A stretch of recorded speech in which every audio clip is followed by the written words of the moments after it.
ሰላም እንደምናችሁ ውድ ተመልካቾቼ፣ በዛሬው ዕለት የማሳያችሁ ሜል መርጅን በመጠቀም አንድ ደብዳቤ ለብዙ ሰዎች በአንድ ጊዜ ለ1000 ሰው ለ2000 ሰዎች ደብዳቤ በቀላሉ እንዴት መጻፍ እንደምንችል አሳያችኋለሁ ማለት ነው። አንድ ደብዳቤ እንዲህ ከሰራችሁ በኋላ ለተለያዩ ሰዎች ስማቸውን እየጠራ የሚያስፈልገውን ክራይቴሪያ የነሱን ኢንፎርሜሽን ከኤክሴል ላይ የወሰደ 1000 ደብዳቤ በአንድ ጊዜ ለተለያዩ ሰዎች እንደሚመለከታቸው። ከዛ ፊት ሜል መርጅ ማለት እንግዲህ አንድ ደብዳቤ ለብዙ ሰዎች የምንጽፍበት ሜተድ ማለት ነው። በመጀመሪያ ለሰዎቹ የሚላከውን ደብዳቤ በእንደዚህ መልክ እናዘጋጃለን። ፎር ኤግዛምፕል እዚህ ጋር ሳምፕል ሌተር ነው የሰራሁት።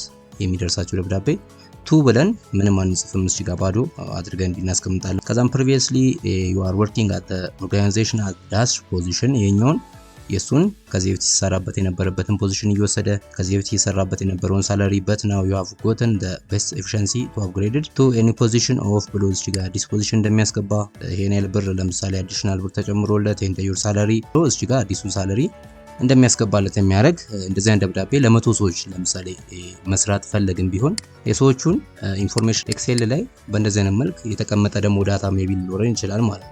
ኤክሴል ላይ ለምሳሌ እዚህ ጋር ኦልሞስት 150 የሚሆኑ ሰዎች አሉ። ጀንደራቸው እዚህ ጋር ጠቅሷል። ፕሪቪየስ ፖዚሽን ከዚህ በፊት ሲሰሩበት የነበረው ፕሪቪየስ ሳላሪ፣ ኒው ፖዚሽን፣ አዲሱ የስራ መደባቸው፣ አዲሱ ደሞዛቸውና ልዩነቱ እዚህ ጋር ተቀምጧል። እንደዚህ አይነት ኤክሴል ላይ ፋይል ካለን ይሄን ፋይል በመጠቀም ደብዳቤዎችን ለራሱ እየጠራ እንደሚሰራ ማድረግ እንችላለን ማለት ነው። ሶ ኤክሴል ዳታ የምትል ዴስክቶፕ ላይ እዚህ ጋር እንዲ ዳታ ሴቭ አድርጌያለሁ ማለት ነው። እቺን ኤክሴል ዳታ የምትለውን ፋይል በመጠቀም እዚህ ጋር የሰራሁትን ደብዳቤ አንድ ላይ ከዛ እየጠራ እንደሚሰራልኝ የሚያረጋነት። በመጀመሪያም እንግዲህ ማይክሮሶፍት ወርድ ላይ ከገባችሁ በኋላ ሜይሊንግ ውስጥ እንገባለን።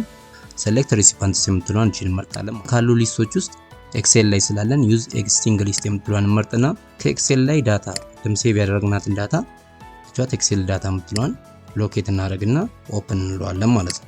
ከዛ ነው የትኛው ሺት ላይ ነው ያለው ይላል። ሶ ፈርስት ሺት ላይ ነው የጻፍኩት። ሶ እዚህ ኤክሴል ላይ ያለን የፈርስት ኮለመን ላይ ያሉት እነዚህ ፎር ኤግዛምፕል ፉል ኔም፣ ጀንደር፣ ፖዚሽን፣ ሳላሪ፣ ኒው ሳላሪ፣ ዲፈረንስ የሚሉት እነዚህ ምን ላይ ይመጣሉ ማለት ነው።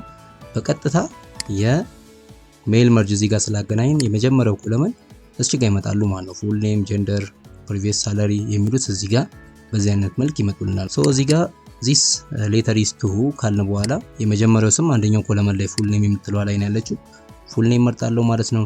ከዛ በኋላ you are working at ብሎ እቺ የሰራነው ደብዳቤ previous ፖዚሽኑን ከዛ ላይ እንዲጠራ አደርጋለሁ ማለት ነው። ከዛን ሳላሪ የሚለው እዚህ ጋር ኦልድ ሳላሪውን ነው ዛን previous ሳላሪ ብዬ ነው እዛች ጋር ያስቀመጥኳት። እቺ እንዲናስገባለን። ከዛን ኒው ፖዚሽን አዲሱ የተመደበበት ቦታ ኒው እዚህ ጋር አለች። እሷን ክሊክ ካደረኩ በኋላ ዶት and also you have gotten ብሎ የተጨመረለት ብር ማለት እዚህ ጋር ዲፈረንስ የምትልበት ታብ ላይ ነው ያለችው ማለት ነው። ከዛ በኋላ and your new salary is ብሎ አዲሱን ደሞዙን እዚህ ጋር እንደሚያስገባለት new salary የምትለው አድርጌ ጨርሳለሁ ማለት ነው። እዚህ ጋር ምን አለ ማለት ነው full name የምትልበት ቦታ ላይ በቀጥታ ኤክሴል ላይ ያለውን የኛውን እነዚህን ኮለመን ነው የሚጠቀመው ማለት ነው። እነዚህን previous position previous salary የሚልበት እነዚህን ኮለመን ይጠቀማል። new position ለሚልበት ዲፈረንስ ለሚልበት እያንዳንዱ ከዚህ ከኤክሴል ላይ ይጠቀማል ማለት ነው። እንዲህ ካስገባን በኋላ ፕሪቪው ልክ ስንለው ለምሳሌ አንደኛ ላይ ያለው ናሆም ስቶር ኪፐር ነበር 2500 ዘን ፋይናንስ ኦፊሰር ሆኗል። ተነስሽ ጋር ኔክስት እያልን የቀጣዮችንም እንደዚህ ማየት እንችላለን ማለት ነው። ለእያንዳንዱ ለዚህ ድራይቨር ነበር ወደ መካኒክስ ነው የተቀየረው። እያንዳንዱ ለ150 ሰዎች ነበር የሰራነው ለ150 ሰዎችም እንዲሰራልናል ማለት ነው። ሶ ይሄን ከጨረስን በኋላ ፊኒሽ ኤንድ መርጅ የምትለውን ነክተን ኤዲት ፎር ኢንዲቪጁዋል የምትለውን ነካለን። ከዛ ለሁሉም ሪከርዶች ፕሪንት እንደሚያደርግልን ካዘዝ ነው። አሁን እዚህ ጋር ለእያንዳንዳቸው አንዳንድ ወረቀት አድርጎ ሶ እዚህ ጋር ያሉትም ኢንፎርሜሽኖች አኮርዲንግ ቱ አወር ኤክሴል እየተለያዩ ነው የሚጻፉት ማለት ነው። ሶ እዚህ ጋር ናናንቲ ለምትለው ሲ ሌቭል ነበር ደሞዝ ይሄን ያለው እዚህ ጋር ላይ ያለ የሚለው ደግሞ አካውንታንት ይሄን ከየት ወሰደ ማለት ነው አውቶማቲካሊ ከኤክሴላችን ወሰደ ማለት ነው። ሶ እዚህ ጋር ስንት ፔጅ አለን 148 ፔጅ ነው። ሶ ይሄን ነገር ሴቭ አድርገን ፕሪንት ማድረግ እንችላለን ማለት ነው። በእንደዚህ መልክ እንግዲህ ስራ ያቀልላችኋል ብዬ ስላሰብኩኝ ነው። ሜል መርጅ እንዲመጠቀም እንችላላችሁ። ሐሳብ አስተያየት ካላችሁ ኮሜንት ላይ ጻፉልኝ። በተመሳሳይ አይነት ቪዲዮዎች እስከምንገናኝ እንግዲህ ሰላም ይሁን። ወዳችኋለሁ። ቻው